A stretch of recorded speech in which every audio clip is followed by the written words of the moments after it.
नमस्कार साथियों, स्वागत है आप सभी का चाणक्य परी पर। आज के इस सेशन में हम एमपीपीएससी प्री की unit 6 constitutional governance system and economy of India का टेस्ट लेकर आए हैं, जो कि मार्वल इंस्टीट्यूट इंदौर द्वारा आयोजित कराया गया है। और इस टेस्ट में पूरे 100 क्वेश्चन होंगे। और इससे पहले कि हमने एमपीपीएससी प्री की 5 यूनिट के टेस्ट का वीडियो बनाकर चैनल पर अपलोड कर रखा है। अगर आपने अभी तक वो नहीं देखा है तो वो देखिए। और शुरू करते हैं हम आज का हमारा टेस्ट। चलते हैं पहले क्वेश्चन की ओर। हमारा पहला क्वेश्चन है, भारतीय संविधान की प्रस्तावना में कितने प्रकार के न्याय का उल्लेख किया गया है। तो भारतीय संविधान की प्रस्तावना में 3 प्रकार के न्याय का उल्लेख किया गया है, सामाजिक, आर्थिक और राजनीतिक। तो ये याद रखिएगा, न्याय 3 प्रकार का है और जो स्वतंत्रता है वो 5 प्रकार की है। नेक्स्ट क्वेश्चन है हमारा अगला। नीचे 2 कथन दिए गए हैं, जिनमें से एक को कथन तथा दूसरे को कारण कहा गया है। कथन है, भारतीय संविधान में पंथ निरपेक्षता की सभी अवधारणाएं विद्यमान है। और कथन आर है, पंथ निरपेक्ष राज्य शब्द का स्पष्ट रूप से संविधान में उल्लेख किया गया है। कूट दे रखे हैं, इसमें ए और आर दोनों सही है तथा ए आर की सही वाक्य है। तो ये ऑप्शन बिल्कुल गलत है, क्योंकि इसमें से हमारा कथन ए सही है, गलत है, लेकिन आर सही है। तो ये ऑप्शन हमें ऑप्शन डी में मिल रहा है कि ए गलत है किंतु आर सही है। तो हमारा ऑप्शन डी सही हो जाएगा। नेक्स्ट क्वेश्चन है हमारा, राष्ट्रीय आंदोलन से जिन सिद्धांतों को संविधान सभा में लाया गया उनका सर्वोत्तम सारांश 1946 में प्रस्तुत उद्देश्य प्रस्ताव में मिलता है। ये उद्देश्य प्रस्ताव किसके द्वारा प्रस्तुत किया गया था? तो ये उद्देश्य प्रस्ताव जवाहरलाल नेहरू द्वारा प्रस्तुत किया गया था। ऑप्शन ए सही हो जाएगा। नेक्स्ट क्वेश्चन है हमारा, संविधान सभा की बैठक का तृतीय वाचन या अंतिम वाचन कब प्रारंभ हुआ? तो इसका जो अंतिम वाचन हुआ था संविधान सभा की बैठक का, वो 14 नवंबर 1949 का हुआ था। तो ऑप्शन बी सही हो जाएगा। नेक्स्ट क्वेश्चन है हमारा, 3 जून 1947 को प्रस्तुत की गई माउंटबेटन योजना के आधार पर तैयार भारत स्वतंत्रता अधिनियम ब्रिटिश संसद में सम्राट द्वारा अनुमति प्रदान कर दी गई। तो इसका हमारा सही आंसर हो जाएगा 18 जुलाई 1947, यानी कि ऑप्शन बी सही हो जाएगा हमारा। नेक्स्ट क्वेश्चन की ओर चलते हैं। ईस्ट इंडिया कंपनी के व्यापारिक और राजनीतिक कार्यकलापों को किस एक्ट के द्वारा पृथक किया गया? तो जो पिट्स इंडिया एक्ट आया था 1784 में, उसके द्वारा अलग किया गया था। इसका सही ऑप्शन ए सही हो जाएगा। नेक्स्ट क्वेश्चन की ओर चलते हैं। अगला क्वेश्चन है हमारा, किस एक्ट को पारित करवाने के मुद्दे पर ब्रिटेन में पहली और आखिरी बार किसी भर्ती मुद्दे पर ब्रिटिश सरकार का पतन हो गया था? तो इसका आंसर भी हमारा पिट्स इंडिया एक्ट ही होगा। ऑप्शन सी सही हो जाएगा। नेक्स्ट क्वेश्चन है, 1853 के चार्टर अधिनियम में कंपनी का भारतीय प्रदेशों तथा राजस्व पर नियंत्रण के अधिकार को बढ़ाया गया। तो ऑप्शन है हमारे पास में अगले 20 वर्षों के लिए, अगले 10 वर्षों के लिए, हमेशा के लिए। तो इसमें से कौन सा भी सही नहीं है, तो ऑप्शन डी सही हो जाएगा। नेक्स्ट क्वेश्चन की ओर चलते हैं। अगला क्वेश्चन है, भारत में चुनावी पद्धति की शुरुआत किस अधिनियम द्वारा हुई थी? ऑप्शन हमारे पास में दे रखे हैं, इसने 1819, 1892 या 1809 ईस्वी के अधिनियम से, या उपरोक्त में से कोई नहीं। तो इसका सही आंसर हो जाएगा हमारा 1892 के अधिनियम से भारत में चुनावी पद्धति का शुरुआत हुआ था। अगला क्वेश्चन है हमारा, भारतीय संविधान का मैग्ना कार्टा कौन से अधिनियम को माना जाता है? तो जो 1858 ईस्वी का भारत शासन अधिनियम है, इसे भारतीय स्वतंत्रता का मैग्ना कार्टा माना जाता है। तो ऑप्शन डी सही हो जाएगा हमारा। नेक्स्ट क्वेश्चन की ओर चलते हैं। अगला क्वेश्चन है हमारा, 1784 ईस्वी के पिट्स इंडिया एक्ट से गठित बोर्ड ऑफ कंट्रोल समाप्त हुआ। तो जो 1858 का अधिनियम आया था, उसे बोर्ड ऑफ कंट्रोल का समाप्त हुआ था। तो 1858 ऑप्शन बी सही हो जाएगा हमारा। अगला क्वेश्चन है, भारतीय प्रतिनिधियों को कानून निर्माण करने की प्रक्रिया में पहली बार शामिल किया गया था। तो 1862 ईस्वी के अधिनियम में शामिल किया गया था। तो ऑप्शन बी सही हो जाएगा। नेक्स्ट क्वेश्चन है हमारा, भारत परिषद अधिनियम 1909 में मुसलमानों को दिए गए पृथक निर्वाचन प्रणाली के अधिकार की मांग मुस्लिम प्रतिनिधियों ने किसके नेतृत्व में की थी? तो वो आगा खान के नेतृत्व में की थी। तो ऑप्शन सी सही हो जाएगा। अगला क्वेश्चन है, 1892 ईस्वी के अधिनियम में भारत सरकार द्वारा विधि निर्मात्री संस्था में अतिरिक्त सदस्यों की संख्या 10 से बढ़ाकर की गई थी। तो 10 से बढ़ाकर वो 16 कर दी गई थी। ऑप्शन ए सही हो जाएगा। नेक्स्ट क्वेश्चन है हमारा, भारत का शासन ब्रिटिश संसद के नियंत्रण में किस वर्ष से गया? तो 1858 ईस्वी के अधिनियम जो आया था, उसके द्वारा ब्रिटिश संसद के नियंत्रण में चला गया था, तो इसका ऑप्शन डी सही हो जाएगा। नेक्स्ट क्वेश्चन की ओर चलते हैं। अगला क्वेश्चन है, कानून निर्मात्री संस्था में सदस्यों को प्रश्न पूछने तथा बजट पर बहस करने का सीमित रूप से अधिकार किस अधिनियम द्वारा दिया गया? तो जो 1892 का अधिनियम था उसके द्वारा दिया गया था, तो ऑप्शन बी सही हो जाएगा, भारत परिषद अधिनियम 1892। नेक्स्ट क्वेश्चन है हमारा, गवर्नर जनरल को अध्यादेश जारी करने की अधिकार किस अधिनियम से प्राप्त हुआ? जो गवर्नर जनरल था भारत का, उसको अध्यादेश जारी करने का अधिकार किस अधिनियम से प्राप्त हुआ? तो जो 1861 ईस्वी का अधिनियम आया था उसके द्वारा प्राप्त हुआ था, तो ऑप्शन सी सही हो जाएगा। नेक्स्ट क्वेश्चन है हमारा, इंग्लैंड में भारतीय मामलों पर नियंत्रण के लिए भारत सचिव की नियुक्ति कब की गई थी? तो जो 1858 ईस्वी में की गई थी, ऑप्शन सी सही हो जाएगा। नेक्स्ट क्वेश्चन है, केंद्रीय लोक सेवा आयोग का गठन किस अधिनियम के तहत किया गया था? इसका सही आंसर हो जाएगा 1919 ईस्वी के अधिनियम के द्वारा, ऑप्शन सी सही हो जाएगा। नेक्स्ट क्वेश्चन है, भारत परिषद अधिनियम 1909 ईस्वी में 1892 ईस्वी के भारत परिषद अधिनियम के कौन से अधिकारों में की वृद्धि हुई थी? तो ऑप्शन है इसमें, विधानमंडल की सदस्य संख्या में, इसमें भी वृद्धि हुई थी, निर्वाचन प्रणाली पर भी हुई थी, बजट पर चर्चा के अधिकार में भी हुई थी, तो इसका उपरोक्त सभी सही आंसर हो जाएगा, ऑप्शन डी। नेक्स्ट क्वेश्चन है हमारा अगला, भारत में कंपनी के कर्मचारियों की नियुक्ति के लिए प्रतियोगी परीक्षा की व्यवस्था किस एक्ट में की गई? तो वो 1853 ईस्वी के चार्टर में की गई थी, तो इसका सही आंसर ऑप्शन ए हो जाएगा। नेक्स्ट क्वेश्चन है हमारा, 1853 ईस्वी के चार्टर एक्ट में ईस्ट इंडिया कंपनी के निदेशकों की संख्या 24 से घटाकर कितनी की थी? तो 24 से घटाकर 18 कर दी थी, ऑप्शन बी सही हो जाएगा। अगला क्वेश्चन है, 1833 ईस्वी के चार्टर एक्ट के समय भारत में गवर्नर जनरल कौन था? तो जो 1833 ईस्वी का चार्टर एक्ट के समय भारत में governor general Lord William Bentinck थे। नेक्स्ट क्वेश्चन की ओर चलते हैं। अगला क्वेश्चन है हमारा 24वां, रेगुलेटिंग एक्ट के अनुसार कलकत्ता में स्थापित उच्चतम न्यायालय का क्षेत्राधिकार था? मद्रास तक, बम्बई तक, बंगाल तक या सभी? तो इसका अधिकार बंगाल तक था, ऑप्शन सी सही हो जाएगा। नेक्स्ट क्वेश्चन है हमारा, किस एक्ट के तहत अंग्रेजों के बिना अनुमति भारत आने और यहाँ भूमि खरीदने की आज्ञा प्राप्त हो गई थी?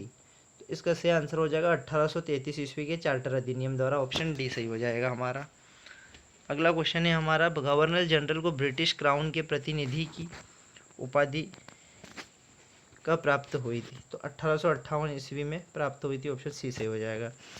अगला क्वेश्चन है हमारा, भारत में प्रत्यक्ष निर्वाचन प्रणाली पहली बार प्रारंभ की गई? तो जो प्रत्यक्ष निर्वाचन प्रणाली का प्रारंभ 1892 के अधिनियम द्वारा हुआ था, तो ऑप्शन सी सही हो जाएगा।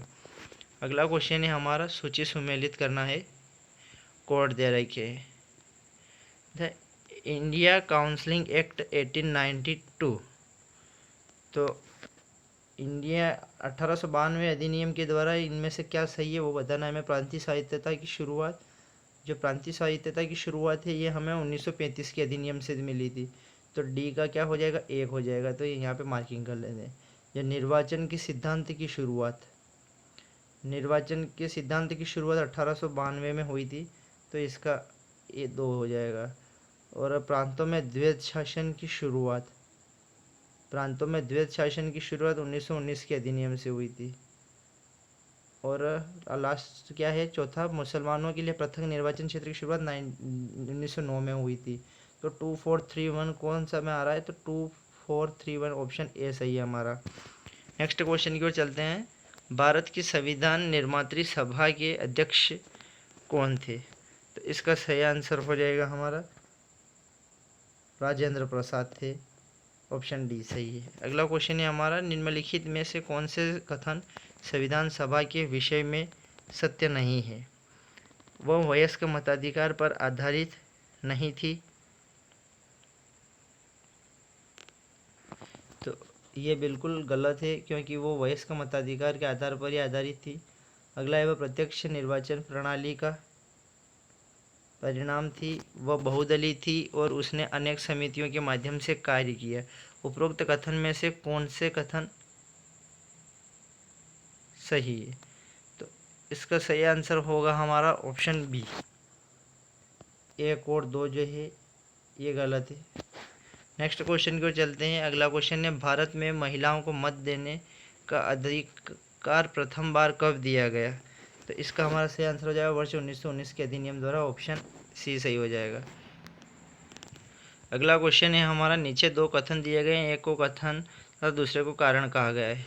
कथन है बेवेल योजना के अनुसार कार्यकारी परिषद में हिंदू और मुस्लिम सदस्यों की संख्या समान होती थी, और कारण है बेवेल का विचार था कि ऐसी व्यवस्था से भारत का बंटवारा बच जाता। तो इसमें ए सही है लेकिन आर गलत है ये, तो इसका सही आंसर हो जाएगा ए सही है आर गलत है, तो ऑप्शन सी हो जाएगा। अगला क्वेश्चन है हमारा, साइमन आयोग के भारत आने का मुख्य उद्देश्य क्या था? वर्ष 1919 के अधिनियम की सफलता का पता लगाना, बढ़ती क्रांति गतिविधियों के कारणों का पता लगाना, या भारत में कांग्रेस की गतिविधियों पर नियंत्रण के उपाय ढूंढना, या उपरोक्त में से कोई नहीं। तो इसका सही आंसर हो जाएगा ए 1919 के अधिनियम की सफलता का पता लगाना। नेक्स्ट क्वेश्चन है हमारा, निम्नलिखित भारत के कथनों पर विचार कीजिए। भारत की संविधान सभा ने राष्ट्रीय ध्वज का प्रारूप 22 जुलाई 1947 को अपनाया था। राष्ट्रीय ध्वज के बीच चक्र में किस तिलियां हैं? राष्ट्रीय ध्वज की चौड़ाई लंबाई का अनुपात 3:4 है। उपरोक्त कथनों में से कौन से सही है? सही कथन बताना है हमें। इसका सही हो जाएगा ऑप्शन ए सही, एक सही है बाकी, क्योंकि 24 तिलियां होती है, 2 भी गलत है और 3 भी गलत है, तो ऑप्शन ए होगा। तो केवल एक किसमें सही है? ऑप्शन बी में सही है। नेक्स्ट क्वेश्चन हमारा अगला 35वां है, भारत के संविधान में केंद्र और राज्यों के बीच किया गया शक्तियों का विभाजन इनमें से किसमें उल्लिखित योजना पर आधारित है? तो भारत सरकार अधिनियम 1935 में आधारित है। इसका सही आंसर ऑप्शन डी हो जाएगा। नेक्स्ट क्वेश्चन है हमारा, निम्नलिखित कथनों पर विचार कीजिए। तृतीय गोलमेज सम्मेलन के लिए विचार विमर्श की परिणति भारत सरकार अधिनियम 1935 के पारित होने के रूप में हुई। भारत सरकार अधिनियम 1935 ने ब्रिटिश भारत के सूबों और भारतीय रियासत के एक संघ पर आधारित ऑल इंडिया फेडरेशन के गठन का उपबंध किया। तो इसका दोनों सही है, एक और दो, तो ऑप्शन सी सही हो जाएगा। नेक्स्ट क्वेश्चन की ओर चलते हैं हमारे अगले क्वेश्चन की तरफ। अगला क्वेश्चन है, निम्नलिखित कथनों में से कौन से संविधान सभा के गठन के बारे में सही है? संविधान सभा के सदस्यों का चयन वर्ष 1946 के प्रांतीय चुनावों के आधार पर किया गया था। यह बिल्कुल सही है। अगला है ऑप्शन हमारा दूसरा है, देशी राज्यों के प्रतिनिधियों को संविधान सभा में सम्मिलित नहीं किया गया। यह गलत है, उनके भी सम्मिलित थे। तीसरा है, संविधान सभा के भीतर विचार विमर्श जनता द्वारा व्यक्त की गई रायों से प्रभावित नहीं होता था। यह बिल्कुल गलत है, प्रभावित होता था, यह भी गलत है। सामूहिक सहभागिता का भाव उत्पन्न करने के लिए जनता से सुझाव मांगे गए, तो यह सही है। तो हमें इसमें से सही बताना है, तो हमारा ऑप्शन 1 और 4 सही है। तो ये ऑप्शन ए में दे रखी है कि 4, 1 बिंदु और 4 बिंदु सही है। अगला क्वेश्चन है, किस वर्ष में जन गण मन को भारत के राष्ट्रगान के रूप में अपनाया गया? तो 1950 में अपनाया गया, ऑप्शन ए सही है। अगला क्वेश्चन है हमारा, केंद्र में कौन सा एक्ट द्विसदनीय विधायिका लाया? तो वर्ष 1919 का जो एक्ट था वो द्विसदनीय विधायिका लाया, ऑप्शन डी सही हो जाएगा। अगला क्वेश्चन है हमारा, निम्नलिखित अधिनियमों में किस एक ने भारत को पहली बार कम से कम सैद्धांतिक रूप से ब्रिटिश भारतीय प्रशासन में उच्चतर पदों पर प्रवेश की अनुमति दी? तो जो चार्टर एक्ट 1833 का था उसने दी थी। अगला क्वेश्चन है, निम्नलिखित कथनों में से कौन से संविधान सभा के गठन के बारे में सही है? संविधान सभा के सदस्यों का चयन वर्ष, ये प्रश्न रिपीट हो गया है हमारा, तो इसमें सिर्फ 1 और 4 सही है, तो हमारा इसमें ऑप्शन डी सही हो जाएगा। ये थोड़ा रिपीट हो गया है। नेक्स्ट क्वेश्चन है हमारा, 1772 ईस्वी की हेस्टिंग्स योजना के बारे में निम्नलिखित कथनों में से कौन से सही है, ये बताना है हमको। प्रत्येक जिले के लिए एक दीवानी अदालत तथा एक फौजदारी अदालत होनी थी, ये सही है। देशी निर्धारक जो हिंदू तथा इस्लामिक विधियों में कुशल थे न्यायाधीशों की सहायता करते थे, ये भी सही है। सदर दीवानी अदालत मुख्यतः 10,000 मूल्य से अधिक के वाणिज्यिक मामलों को निपटाने के लिए होती थी, ये गलत है। और इन अदालतों ने कोई प्रक्रिया संबंधी सुधार लागू नहीं किया, ये भी गलत है। तो ऑप्शन 1 और 2, तो ये हमारा इसका ऑप्शन ए सही हो जाएगा। नेक्स्ट क्वेश्चन को चलते हैं, भारत की आज़ादी के समय इंग्लैंड में किस पार्टी की सरकार थी? तो भारत की आज़ादी के समय हमें इंग्लैंड की सरकार पूछा है, तो उस वक्त लेबर पार्टी की सरकार थी। ऑप्शन बी सही हो जाएगा। नेक्स्ट क्वेश्चन है हमारा, इनमें से कौन भारत में संविधान की प्रारूपण समिति का सदस्य नहीं था? तो जो हमारे एम के महात्मा गांधी थे वो, सॉरी एम के गांधी इसके सदस्य नहीं थे। बाकी कृष्णा स्वामी अय्यर थे, के एम मुंशी थे और बी आर अम्बेडकर थे। बी आर अम्बेडकर उसके अध्यक्ष थे, ये याद रखिएगा। नेक्स्ट क्वेश्चन की ओर चलते हैं। भारतीय संविधान की प्रस्तावना के संदर्भ में निम्नलिखित कथनों पर विचार कीजिए। इसमें 4 प्रकार के न्याय की चर्चा की गई है। ये तो बिल्कुल गलत है, क्योंकि इसमें सिर्फ 3 प्रकार के न्याय की चर्चा की गई है। इसमें 4 प्रकार की स्वतंत्रता की चर्चा की गई है, ये भी गलत है, क्योंकि 5 प्रकार की स्वतंत्रता है। इसमें 3 प्रकार की समानता पर चर्चा की गई, तो इसमें सिर्फ 2 प्रकार की समानता है। और प्रस्तावना में संविधान को अंगीकृत, अधिनियमित और आत्मसात करने की तारीख 26 नवंबर 1949 उल्लेखित थे, ये सही है। तो इसका आंसर हमारा ऑप्शन सी हो जाएगा, केवल 4 सही है। नेक्स्ट क्वेश्चन है हमारा, भारतीय संविधान की प्रस्तावना के संदर्भ में निम्नलिखित कथनों पर विचार कीजिए। प्रभुत्व संपन्न, लोकतांत्रिक, गणराज्य, पंथ निरपेक्ष, समाजवादी, इनका क्रम बताना है हमें। तो इसमें सबसे पहले तो हमारा आएगा प्रभुत्व संपन्न, उसके बाद आएगा समाजवादी, उसके बाद आएगा पंथ निरपेक्ष, उसके बाद आएगा हमारा लोकतांत्रिक गणराज्य। वो है ना उस संविधान सभा में, हम भारत के लोग भारत को एक संपूर्ण प्रभुत्व संपन्न, समाजवादी, पंथ निरपेक्ष, लोकतांत्रिक, गणराज्य, तो ये क्रम पूछा है, तो ये हमारा ऑप्शन डी सही हो जाएगा। नेक्स्ट क्वेश्चन है हमारा, भारत सरकार अधिनियम 1935 में अंतर्निहित अनुदेश पत्र को वर्ष 1950 में भारत से संविधान के किस रूप में सन्निविष्ट किया गया है? तो जो राज्य के नीति निदेशक के तत्व के रूप में उसको सम्मिलित किया गया, ऑप्शन ए सही हो जाएगा। नेक्स्ट क्वेश्चन है हमारा, भारतीय संविधान धर्मनिरपेक्ष राज्य की स्थापना करता है, इससे अभिप्राय है, यानी कि धर्मनिरपेक्ष की पूछा है। राज्य रोजगार के विषय में धार्मिक आधार पर किसी प्रकार का विभेद नहीं करेगा, ये भी सही है। राज्य सभी धर्मों को समान मानेगा, ये भी बिल्कुल सही है। शैक्षणिक संस्थाओं को बिना किसी अपवाद के धार्मिक शिक्षा देने की स्वतंत्रता प्राप्त होगी, ये नहीं, क्योंकि कुछ अपवाद दे रखे हैं। और चौथा है, सभी लोगों को विश्वास और उपासना की स्वतंत्रता होगी, ये सही है। तो 1, 2 और 4 की इसमें ऑप्शन ए सही है। अगला क्वेश्चन है हमारा, निम्नलिखित में से कौन सा कथन रेगुलेटिंग एक्ट 1773 के संदर्भ में सही नहीं है, वो बताना हमें। तो 1773 ईस्वी में इस अधिनियम के अंतर्गत कलकत्ता में एक सर्वोच्च न्यायालय की स्थापना की गई थी। बंगाल के गवर्नर को इस अधिनियम के द्वारा बंगाल के गवर्नर जनरल पद नाम दिया। बंगाल के प्रथम governor general Lord Warren Hastings थे, और यह भारत में ईस्ट इंडिया कंपनी पर नियंत्रण रखने का प्रथम प्रयास था। तो इसका ऑप्शन ए सही हो जाएगा, क्योंकि 1773 में सर्वोच्च न्यायालय की स्थापना नहीं की गई थी। नेक्स्ट क्वेश्चन को चलते हैं। अगला क्वेश्चन है, पिट्स इंडिया एक्ट 1784 के संबंध में सही कथनों पर विचार कीजिए। जो पिट्स इंडिया एक्ट 1784 वाला, इसके कथन पर विचार करना है। द्वैध शासन का व्यवस्था का प्रारंभ इस अधिनियम द्वारा हुआ। इसके द्वारा नियंत्रण मंडल नाम से एक नए निकाय का गठन किया गया, जिसे व्यापार संबंधी प्रबंधन का कार्य सौंपा गया। संचालक मंडल के हाथों में राजनीति संबंधी प्रबंधन का कार्य सौंपा गया। इसके द्वारा कार्यकारी परिषद के सदस्यों की संख्या 4 से घटाकर 3 की गई। तो हमें बताना है कि कौन से कथन सही नहीं है। इसका हमारा सही आंसर हो जाएगा ऑप्शन बी, केवल 2 और 3। नेक्स्ट क्वेश्चन है हमारा अगला, निम्नलिखित अधिनियम में से कौन सा चार्टर अधिनियम के नाम से जाने जाते थे? तो ये तीनों 1793, 1813, 1833, 1853, 3 चारों चार्टर अधिनियम थे, तो ऑप्शन डी सही हो जाएगा। नेक्स्ट क्वेश्चन की ओर चलते हैं। निम्नलिखित में से कौन से कथनों सही नहीं है?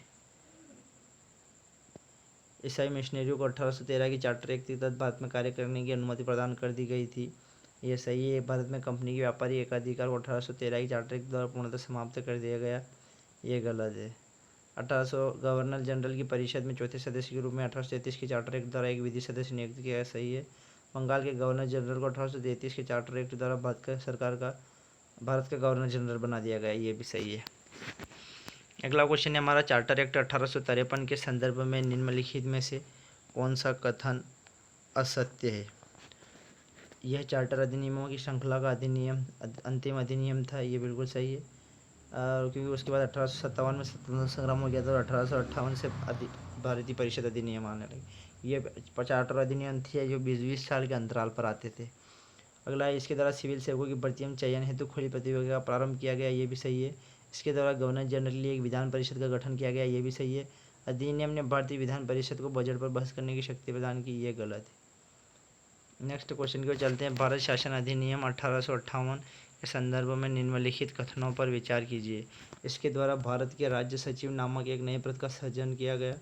कंपनी में कोर्ट ऑफ डायरेक्टर्स एवं बोर्ड ऑफ कंट्रोल की व्यवस्था बनी रही। इसके द्वारा गवर्नर जनरल का पद नाम बदलकर वायसराय कर दिया गया। भारत के प्रथम वायसराय लॉर्ड विलियम बेंटिक बने। उपरोक्त में से कौन सा सही है? तो ऑप्शन हमारा बी सही है, इसमें 54 का बी सही है। नेक्स्ट क्वेश्चन है हमारा अगला, भारत परिषद अधिनियम 1861 के संदर्भ में निम्नलिखित में से कौन सा कथन असत्य है? इसके द्वारा पहली बार भारतीय प्रतिनिधियों को कानून बनाने की प्रक्रिया में शामिल किया गया, सही है। इसके द्वारा विकेंद्रीकरण प्रक्रिया का प्रारंभ किया गया, ये भी सही है। अधिनियम ने वायसराय को अध्यादेश की निकालने की शक्ति प्रदान की, जिसकी अवधि 1 वर्ष थी, ये असत्य है। और अधिनियम ने कैनिंग द्वारा प्रारंभ की गई पोर्टफोलियो प्रणाली को मान्यता दी, ये सही है। तो हमसे पूछा असत्य कौन सा बताना है, तो हमारे इसका सही आंसर ये हो जाएगा। नेक्स्ट क्वेश्चन की ओर चलते हैं। अगला क्वेश्चन है, भारतीय परिषद अधिनियम 1909 के संदर्भ में निम्नलिखित कथनों पर विचार कीजिए। इसके द्वारा पहली बार विधान परिषद को बजट पर बहस करने की शक्ति प्राप्त हुई। इसके द्वारा सांप्रदायिक निर्वाचन प्रणाली शुरुआत हुई। यह अधिनियम मॉन्टेस्क्यू चेम्सफोर्ड सुधार के नाम से जाना जाता है। तो इसमें सिर्फ पूछा हमसे कौन सा सही है, तो इसका सिर्फ ऑप्शन 2 सही है। तो हमारा आंसर हो जाएगा केवल 2 बी। नेक्स्ट अगला क्वेश्चन है हमारा, भारत शासन अधिनियम 1919 के संबंध में निम्नलिखित में से कौन सा कथन सत्य नहीं है? इसे भारत में आंशिक रूप से उत्तरदायी शासन की स्थापना की, ये सत्य है। इसके द्वारा केंद्र में द्विसदनीय व्यवस्था प्रारंभ की गई, ये भी सत्य है। इसके द्वारा केंद्र में देश शासन की स्थापना की गई, ये गलत है। और अधिनियम द्वारा पृथक निर्वाचन प्रणाली विस्तार किया गया, ये सही है। तो इसका ऑप्शन सी सही हो जाएगा, ये गलत हो जाएगा, मतलब हमसे गलत पूछा, ये गलत है इसका, तो ये सही हो जाएगा। अगला क्वेश्चन है, निम्नलिखित पर विचार कीजिए। संघीय व्यवस्था, प्रांतों में देश शासन, प्रांतीय स्वायत्तता, भारतीय रिजर्व बैंक की स्थापना, संघीय न्यायालय की स्थापना। उपयुक्त में से कौन सा भारत शासन अधिनियम 1935 के संदर्भ में सही है? तो इसमें सिर्फ ये 2 गलत है, बाकी ये 1, 3, 4, 5 ये पाँचों सही, चारों सही है। इसका सही आंसर हो जाएगा ऑप्शन सी। नेक्स्ट क्वेश्चन है हमारा अगला, निम्नलिखित में से कौन सा कथन असत्य है? भारत शासन अधिनियम 1935 के प्रावधानों के अनुरूप बर्मा को भारत से अलग कर दिया गया। भारत में राष्ट्रपति को अध्यादेश निर्गत करने की शक्ति भारत शासन अधिनियम 1935 से प्रेरित है। भारत शासन अधिनियम 1935 में भारत के लिए एक लिखित संविधान का प्रावधान किया गया, ये गलत है। और पहली बार भारत शासन अधिनियम 1935 में प्रांतीय स्तर पर द्विसदनीय विधानमंडल की स्थापना की गई। तो हमसे असत्य पूछा है, तो हमारा आंसर ऑप्शन सी से हो जाएगा। नेक्स्ट क्वेश्चन है हमारा, भारत संविधान सभा के संदर्भ में निम्नलिखित में से कौन से कथन सत्य है? इसका गठन कैबिनेट मिशन के प्रस्ताव पर किया गया, ये सही है। इसके सदस्यों का चुनाव सीमित मताधिकार के आधार पर किया गया था, ये भी सही है। इनके सदस्यों का निर्वाचन सार्वभौम वयस्क मताधिकार, ये गलत है। और यह एक बहुदलीय निकाय थी, यह सही है। तो हमारा ऑप्शन सी सही हो जाएगा, 1, 2 और 4। अगला क्वेश्चन है हमारा, निम्नलिखित कथनों में से कौन सा सही नहीं है? हमें सही नहीं है बताना है। तो संविधान सभा ने अनेक समितियों के माध्यम से कार्य किया था, ये सही है। डॉक्टर राजेंद्र प्रसाद संविधान सभा के प्रथम अध्यक्ष बने थे, ये सही है। पंडित जवाहरलाल नेहरू के द्वारा उद्देश्य प्रस्ताव प्रस्तुत किया गया था, ये भी सही है। और सभी समुदायों को संविधान सभा में पर्याप्त प्रतिनिधित्व प्रदान किया गया था, ये गलत है। तो हमसे गलत ही पूछा है, तो हमारा आंसर ये सही हो जाएगा, ऑप्शन डी। नेक्स्ट क्वेश्चन है हमारा, निम्नलिखित कथनों पर विचार कीजिए। राष्ट्रीय ध्वज के प्रारूप को संविधान सभा द्वारा 22 जुलाई 1947 को अपनाया गया। राष्ट्रीय ध्वज के बीच के चक्र में कुल 24 तीलियां हैं। राष्ट्रीय ध्वज की लंबाई चौड़ाई का अनुपात 4:3 है। उपयुक्त कथन में से कौन से सही है? तो उपयुक्त में से सिर्फ 1 और 2 सही है, तो ऑप्शन ए सही हो जाएगा हमारा। अगला क्वेश्चन है, निम्नलिखित में से कौन से कथन सही नहीं है? भारतीय संविधान बनने में 2 वर्ष 11 माह 18 दिन लगे, ये सही है। भारतीय संविधान निर्माण होने तक संविधान सभा कुल 11 बैठकें की आयोजित की गई थी, ये भी सही है। और राष्ट्रगान को संविधान सभा में 26 जनवरी 1950 को अपनाया, ये गलत है। और संविधान सभा का निर्माण संबंधी सर्वप्रथम विचार 1934 में प्रस्तुत किया, ये भी सही है। तो हमसे सही नहीं पूछा, तो हमारा ऑप्शन सी सही आंसर हो जाएगा। नेक्स्ट क्वेश्चन है हमारा, निम्नलिखित में से कौन प्रारूप समिति के सदस्य नहीं थे, ये पूछा है। तो जे.बी. कृपलानी नहीं थे और सरदार पटेल भी नहीं थे। बाकी गोपाल स्वामी अयंगर थे, कृष्ण स्वामी अयंगर थे, टी.टी. कृष्णामाचारी भी थे। तो हमारा ऑप्शन ए सही हो जाएगा, केवल 1 और 2। अगला क्वेश्चन है हमारा, निम्नलिखित कथनों पर विचार कीजिए। प्रस्तावना को डॉक्टर भीमराव अंबेडकर ने संविधान की आत्मा कहा। एस.आर. बोम्मई बनाम यूनियन ऑफ इंडिया में उच्चतम न्यायालय ने प्रस्तावना को संविधान का अभिन्न अंग माना है। उपयुक्त कथन में से कौन से कथन सत्य है? तो इसका सही आंसर हो जाएगा बी ऑप्शन, केवल 2 सही है, 1 गलत है। अगला क्वेश्चन है, भारत सरकार अधिनियम 1935 में अवशिष्ट शक्तियाँ प्रदान की गई। ऑप्शन है हमारे पास में राज्य को, वायसराय को, भारत सचिव को और संघ को। तो इसका सही आंसर हो जाएगा वायसराय को। नेक्स्ट क्वेश्चन है हमारा, भारतीय द्वारा अपने देश को संविधान बनाए जाने का प्रथम प्रयास माना जाता है। वर्ष 1937 में प्रांतों की गठित कांग्रेस सरकार से वायसराय कार्यकारिणी में भारतीय सदस्यों की नियुक्ति। नेहरू रिपोर्ट 1928 या द्वितीय गोलमेज सम्मेलन में कांग्रेस का शामिल होना। इसका सही आंसर हो जाएगा नेहरू रिपोर्ट 1928। नेक्स्ट क्वेश्चन की ओर चलते हैं। हमारा अगला क्वेश्चन है, क्रिप्स मिशन के भारत आने का मुख्य उद्देश्य क्या था? तो क्रिप्स मिशन के भारत आने का उद्देश्य भारत की संविधान सभा की मांग पर विभिन्न वर्गों से चर्चा करना था। ऑप्शन सी सही आंसर है हमारा। अगला क्वेश्चन है, प्रांतीय स्तर पर द्वैध शासन प्रणाली का प्रावधान किया गया था, जो 1919 के अधिनियम द्वारा किया गया था। ऑप्शन बी सही हो जाएगा। नेक्स्ट क्वेश्चन है हमारा, ब्रिटिश सरकार ने अपने भारतीयों को संविधान सभा की मांग को औपचारिक रूप से कब स्वीकार किया? तो वर्ष 1940 में स्वीकार किया। ऑप्शन सी सही हो जाएगा। नेक्स्ट क्वेश्चन की ओर चलते हैं, उद्योगों से संबंधित निम्नलिखित में से कौन सी सही योजना सही सुमेलित नहीं है? तो शिल्पी योजना 2013 सही है। मुख्यमंत्री आर्थिक कल्याण योजना 2017 सही है। और मुख्यमंत्री युवा उद्यमी योजना ये 2010, ये गलत है। तो सही नहीं पूछा है, तो ऑप्शन सी सही हो जाएगा। नेक्स्ट क्वेश्चन है, मध्य प्रदेश में जनगणना 2011 के अनुसार निम्नलिखित जिलों को उनके बाल लिंगानुपात के अनुसार अवरोही क्रम में व्यवस्थित कीजिए। अवरोही क्रम में जमाना है हमें, तो इसका हमारा सही आंसर हो जाएगा बालाघाट, भिंड, ग्वालियर। नेक्स्ट क्वेश्चन है हमारा, अनुसूचित जाति और अनुसूचित जनजाति राहत योजना किस वर्ष शुरू की गई? तो 2015 में की गई। ऑप्शन ए से हो जाएगा। बजट 2020-21 में कितने राजकोषीय घाटे का अनुमान लगाया गया था? इसका सही आंसर है 4.9% का लगाया गया था। अगला क्वेश्चन है, रेलवे से जुड़ा मॉडल मल्टी लॉजिस्टिक पार्क कहाँ स्थित है? तो वो इंदौर में स्थित है। मध्य प्रदेश में Raja Ramanna advance technology centre की स्थापना किस वर्ष हुई? तो 1984 में हुई। नेक्स्ट क्वेश्चन की ओर चलते हैं। अगला क्वेश्चन है, मध्य प्रदेश में किस क्षेत्र में बजट 2020-21 में सबसे अधिक व्यय प्राप्त हुआ? तो शिक्षा, खेल एवं कला एवं संस्कृति में। ऑप्शन सी सही है। अगला क्वेश्चन है हमारा, निम्नलिखित में से कौन सी जनजाति लोहासुर की पूजा करती है? तो अगर यह जाति लोहासुर की पूजा करती है, ऑप्शन ए सही है। वर्ष 2019-20 में मध्य प्रदेश का सकल राज्य घरेलू उत्पाद कितना था? 7.6%। अगला प्रश्न है हमारा, बजट 2020-21 में मध्य प्रदेश में स्मार्ट सिटी योजना में कितनी राशि आवंटित की गई? तो 900 करोड़ की गई। ऑप्शन बी सही हो जाएगा। अगला क्वेश्चन है मध्य प्रदेश में पुरुष साक्षरता राष्ट्रीय औसत से कितने प्रतिशत कम है? तो 3.44%।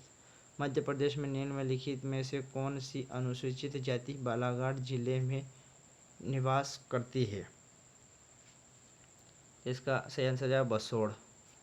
अगला प्रश्न है हमारा महर्षि वाल्मीकि प्रोत्साहन योजना किसके लिए शुरू की गई है? इसका सही आंसर हो जाएगा अनुसूचित जाति के लिए। नेक्स्ट क्वेश्चन है हमारा मध्य प्रदेश में जनगणना 2011 के अनुसार निम्नलिखित जिलों को उनकी साक्षरता दर के अनुसार आरोही क्रम में व्यवस्थित कीजिए। इसका सही आंसर हो जाएगा हमारा झाबुआ, बड़वानी, इंदौर। सबसे कम झाबुआ में, फिर बड़वानी, फिर इंदौर। मध्य प्रदेश सरकार ने लैंगिक बजट कब पेश किया था? तो मध्य प्रदेश सरकार ने लैंगिक बजट 2007 में पेश किया था। ऑप्शन सी सही हो जाएगा। अगला प्रश्न है हमारा मध्य प्रदेश में हथकरघा निदेशालय का गठन किस पंचवर्षीय योजना के तहत किया गया था? तो 9वीं पंचवर्षीय योजना या 5वीं पंचवर्षीय योजना? तो इसका सही आंसर हो जाएगा 5वीं पंचवर्षीय योजना के तहत किया था। अगला क्वेश्चन है हमारा भारिया समुदाय की उप जनजाति कौन सी है? भारिया समुदाय की उप जनजाति पूछा है हमसे, तो इसका सही आंसर हो जाएगा भूमिया। अगला प्रश्न है किस जिले में कार्य सहभागिता दर सबसे अधिक है? तो डिंडोरी में सहभागिता दर सबसे अधिक है। ऑप्शन डी सही हो जाएगा। अगला क्वेश्चन है 9वीं पंचवर्षीय योजना के दौरान राज्य में निम्नलिखित में से कौन सी योजना शुरू की गई थी? तो प्रधानमंत्री ग्राम सड़क योजना शुरू की गई थी। अगला प्रश्न है मध्य प्रदेश में सिल्क फेडरेशन किस स्थान पर स्थित है? मध्य प्रदेश में सिल्क फेडरेशन जो है वो भोपाल में स्थित है। नेक्स्ट क्वेश्चन है हमारा निम्नलिखित में से किस स्थान पर कीर जनजाति नहीं पाई जाती है? तो कीर जनजाति जो है वो विदिशा में नहीं पाई जाती है। तो ऑप्शन डी सही हो जाएगा। नेक्स्ट क्वेश्चन चलते हैं हमारा अगला क्वेश्चन है मध्य प्रदेश राज्य की सौदा पत्रकार योजना का उद्देश्य है मंडियों के बाहर व्यापारी को फसल की बिक्री। तो हमारा ऑप्शन ए सही हो जाएगा। जो सौदा पत्रकार योजना है यानी कि जो आम आदमी भी सौदा पत्रक के हिसाब से मंडी में माल खरीद सकता है, तो ये सही हो जाएगा। जो मंडी के बाहर के व्यापारी है उनको फसल की बिक्री हो सकती है सौदा पत्रक के आधार पर। अगला प्रश्न है मध्य प्रदेश में घन गैरेज फैक्ट्री कहाँ पर स्थित है?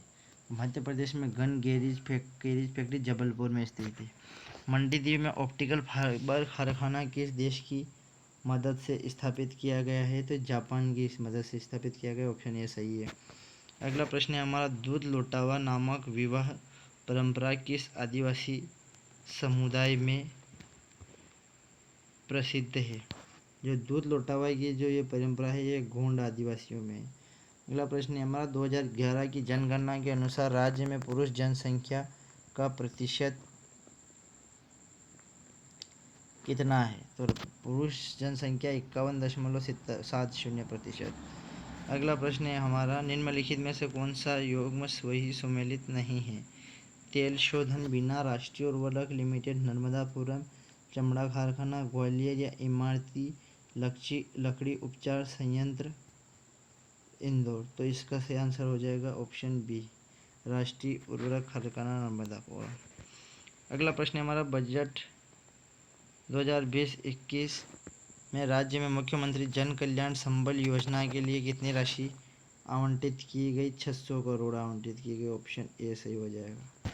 हमारा लास्ट क्वेश्चन है राज्य में निम्नलिखित संभागों जनगणना 2011 को उनके लिंगानुपात के आधार पर अवरोही क्रम में व्यवस्थित कीजिए।